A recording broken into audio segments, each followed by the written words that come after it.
দেখুন, উত্তরবঙ্গের যে উন্নয়ন পর্ষদ গঠন করেছিলেন বা উত্তর কন্যা নাম দিয়েছেন, তিনি দক্ষিণবঙ্গে চুরি চামারি করতে গিয়ে যখন মাথা ওনার হ্যাং হয়ে যায়, তখন উনি ওই উত্তরবঙ্গে গিয়ে রিল্যাক্স করেন। আর এটার জন্যই তিনি ওখানে উত্তর কন্যা করেছেন। ঠিক আছে, উন্নয়ন উত্তরবঙ্গের মানুষের জন্য তিনি উত্তর কন্যা করেননি।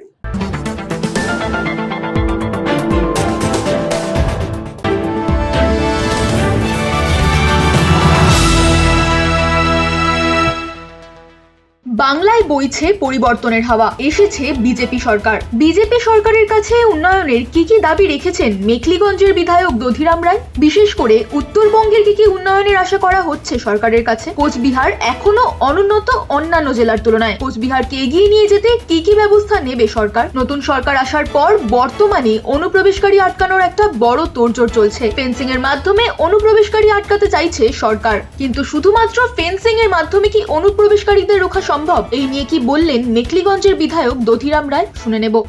আপনার নিজের বিজেপি সরকারের কাছে কোচবিহারের জন্য 5টি দাবি কি কি আছে? কুচবিহার জেলা আমাদের অবহেলিত জেলা এবং উত্তরবঙ্গ অবহেলিত। তো স্বাভাবিকভাবে আমাদের প্রথম হচ্ছে শিক্ষা, স্বাস্থ্য, বাসস্থান, সঙ্গে হচ্ছে কর্মসংস্থান। তো আমাদের লাগবেই, এবং তার সঙ্গে অন্যান্য কিছু বিষয় রয়েছে, সেটা আমরা ধীরে ধীরে পরিকাঠামোর দিকগুলো আমরা দেখব। মমতা বন্দ্যোপাধ্যায় প্রথমবার উত্তরবঙ্গ উন্নয়ন পর্ষদ গঠন করেছিলেন। আপনার মতে সেই পর্ষদের কি কি ঘাটতি ছিল যা আপনার সরকার সংশোধন করবেন?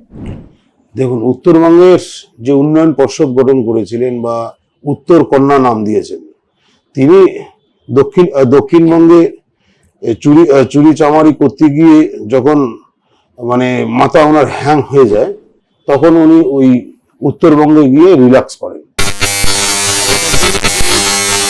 ওখানে উত্তর কন্যা করেছেন। ঠিক আছে, উন্নয়ন উত্তরবঙ্গের মানুষের জন্য তিনি উত্তর কন্যা করেন। আপনি সেখানে কি কি সংশোধন করতে চান? দেখুন, উত্তরবঙ্গের মানুষের জন্য হবে, আমরা উত্তরবঙ্গের মানুষ, আমরা 50 বছর ধরে আমরা পশ্চিমবঙ্গের মানুষ, আমরা অন্যান্য মানুষরা যেভাবে এগিয়ে গেছে, আমরা সেই তুলনায় আমরা 50 বছর ধরে আমরা পিছিয়ে গিয়েছি। তো স্বাভাবিকভাবে দেশ আজকে অনেক এগিয়ে চলছে। গোটা দেশের সঙ্গে উত্তরবঙ্গও যাতে এগিয়ে যেতে পারে, তার জন্য আমরা চেষ্টা করব। কোচবিহার কিন্তু এখনো পর্যন্ত একটা পিছিয়ে পড়া জেলা ধরতে গেলে, সেটা চাকরিগত দিক থেকে সব দিক দিয়ে। সেটা কেন এখনো অবধি? এটা একটা রাজনৈতিক,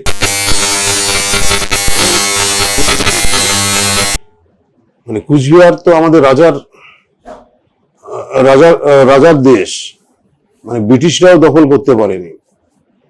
হ্যাঁ, ভারত ভুক্তি চুক্তির মধ্য দিয়ে যখন হয়, তখন থেকে ষড়যন্ত্র চলছে, আজও চলছে।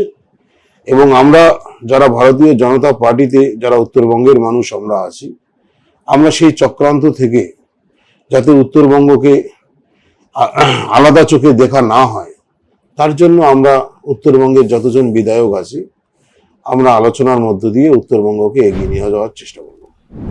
কোচবিহারে অনুপ্রবেশের সমস্যা এখনো অবধি কতটা ক্রিটিক্যাল? দেখুন, এখনো আমাদের গোটা কুচবিহার জেলায় অনেক জায়গায় এখনো ফেন্সিং নেই, এবং বাম জামানার থেকে শুরু করে তৃণমূল জামানার 15 বছর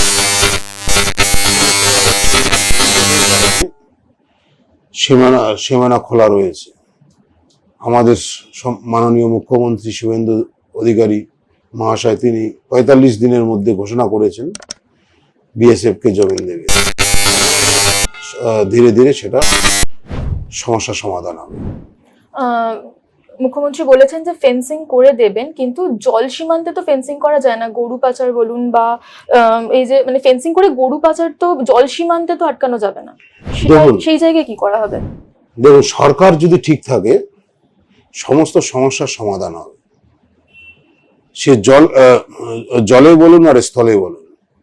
আর সরকার যদি গরুচোর হয়, যেটা তৃণমূল কংগ্রেসের সরকার ছিল, ওই সেমেনা যেটাই থাক সেটা হবে। তো আশা করছি অন্তত পক্ষে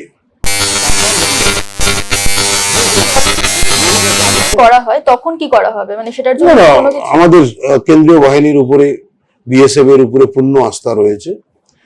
বিএসএফ এবং পুলিশ যদি একসঙ্গে মিলে কাজ করে তাহলে সবই সম্ভব হবে।